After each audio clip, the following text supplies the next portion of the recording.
Hello everyone, welcome you all to this new video. So in my previous video I had discussed with the concepts of S matrix properties and some important losses under microwave system, where we have seen four different kinds of losses: insertion loss, reflection loss, transmission loss and return loss. And for that we have seen the formulas as well. So those who have not seen that video, please go and watch it. It is just available before this video, and keep going with the same order in the playlist, because if you skip any video then you could not be understanding the further concepts which are coming in the upcoming videos. So please, my suggestion to you guys is, if you are new to this video, please start watching this playlist from the beginning if you want to understand this subject thoroughly. Okay, as I've told you in my previous video also, the first two modules of this subject are completely based on microwave circuits and microwave theory, and from module 3 onwards, that is module 3, 4, 5, we are having the complete basics and some important parameters and some discussions about antenna field zones and antenna theory. Okay, where those three modules are very easy and you could be scoring. Those three are actually the scoring modules, very easy modules. Okay, so we are left with only few concepts. So in this module, let us quickly finish it one by one. So in this video we are going to be discussing with one more concept, that is called as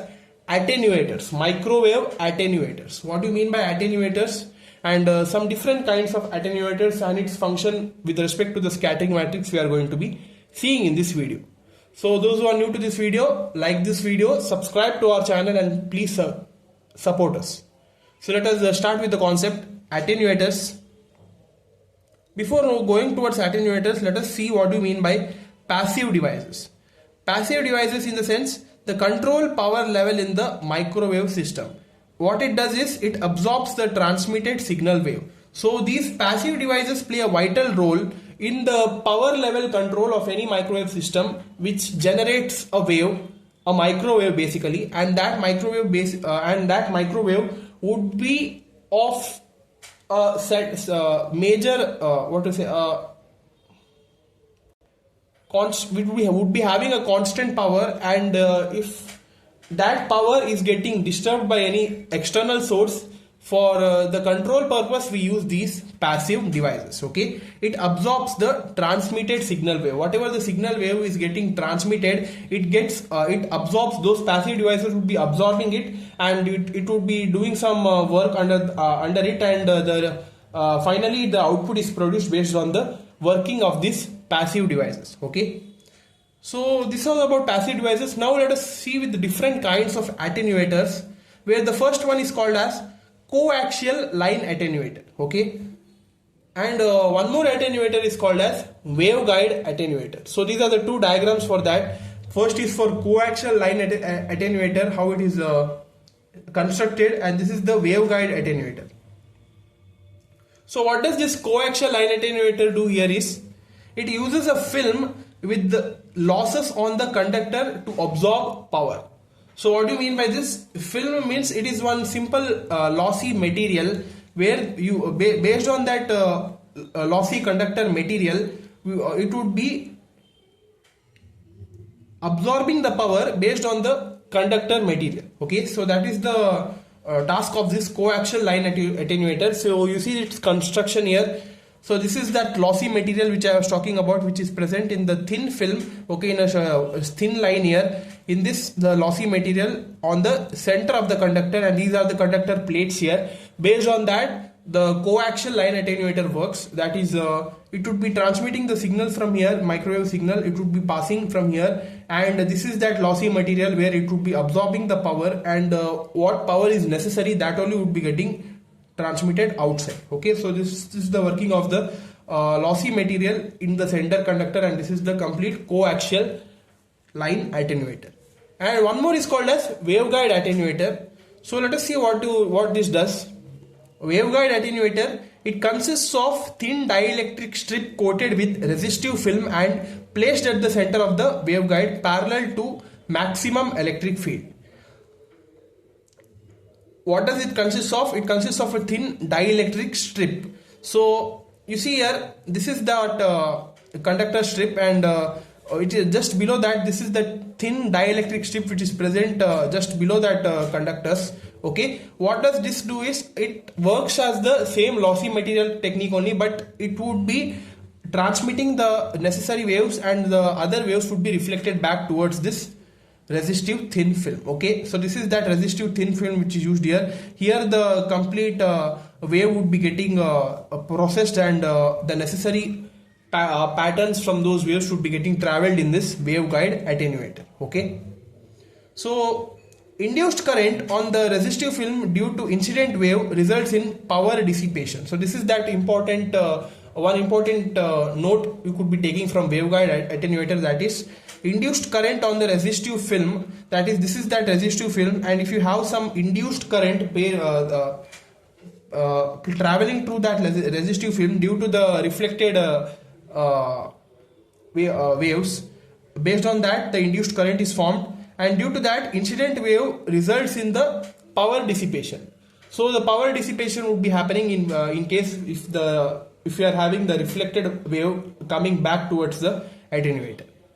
This results in attenuation of microwave energy. So based on the reflected back wave, that reflected back wave which is getting processed in the waveguide attenuator, it results in the attenuation of microwave energy sources. Okay, all the energies which is acquired by those reflected waves would be converted in terms of microwave energy. Okay, so this is meant by coaxial line attenuator and the waveguide attenuator, and these are the two diagrams. If you want to, please note it down. Okay, so this is all about the attenuators. So we have one more attenuator, precision time variable attenuator.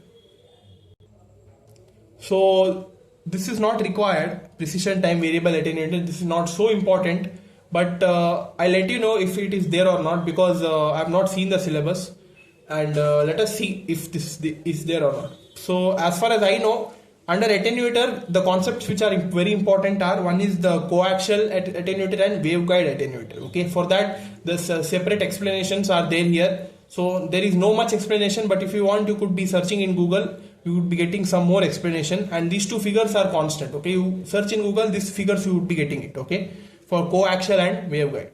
So please note it down. So now let us get to one more concept that is related to the phase shifter. Okay, so phase shifter, this is again one more important concept. We have some formulas to be remembering, and how the scattering matrix is getting formed in case of the phase shifter. So let us discuss that now. Phase shifter. So phase shifter consists of it is on thin dielectric slabs, and it is having the two different fields. One is the constant field, and one is the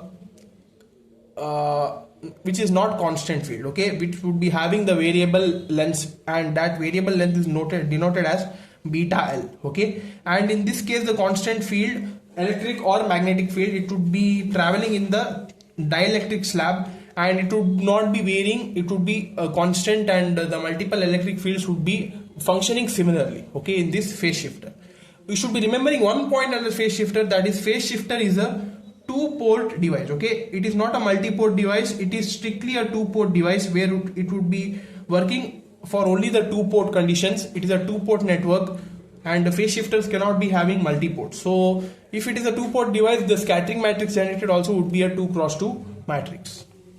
So now you see here, a phase shifter is a two-port passive device which I mentioned, which produces change in phase of the wave. So whatever the microwave which is getting transmitted from the transmitter and getting received in the receiver, so if you want to have any phase shift in between the transmission and reflection part, you should be using this phase shifter, which produces the change in phase of the wave. Okay, the phase would be completely changed. If it is 90 degree, it would be turning to 0, and if it is 0, it would be turning to 90 degree. So this is the work of that phase shifter.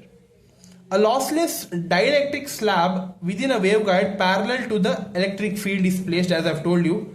Change of velocity through the dielectric slab brings the phase shift. So if you want to generate the phase shift, the change of velocity through the dielectric slab. So the dielectric slab, as I have told you, one is a variable slab and one is the constant slab with the constant electric fields, and this is the varying with respect to the length beta L. Okay, if you want to have the phase shift, then you should be having the change in velocity. Whatever the velocity which is produced, you should be changing it. Okay, based on that we could be seeing the phase shift. Two ports are matched with the tapered end. So the tapered end, it means that it would be having one fixed end and it won't be traveling continuously. That means by tapered end.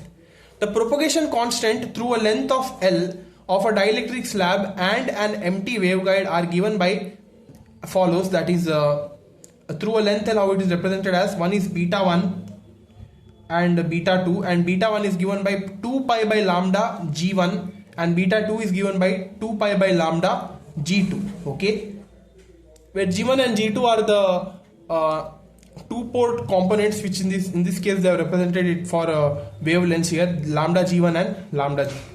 So the differential phase shift produced by a phase shifter is given by delta phi, that is equal to beta proportional to b2, that is nearly equal to b2 into L. Okay, and the scattering matrix is given by this form where the diagonal elements are 0. Okay, so one thing is that you should be having the matched condition under phase shifter. It should be always a matched condition. So that's why for matched condition, as I've told you previously in my previous video, the diagonal elements should be strictly equal to 0, and the other non-diagonal elements are represented as e to the power minus j delta phi with respect to the differential phase shift. Okay, so e to the power minus j delta phi and the non-diagonal elements, and this is the scattering matrix of the phase shifter, which of the two-port device. It is strictly a two-port device, and this is the 2 cross 2 matrix of the phase shifter, where the diagonal elements are 0 and the non-diagonal elements are given with respect to the differential phase shift, that is e to the power minus j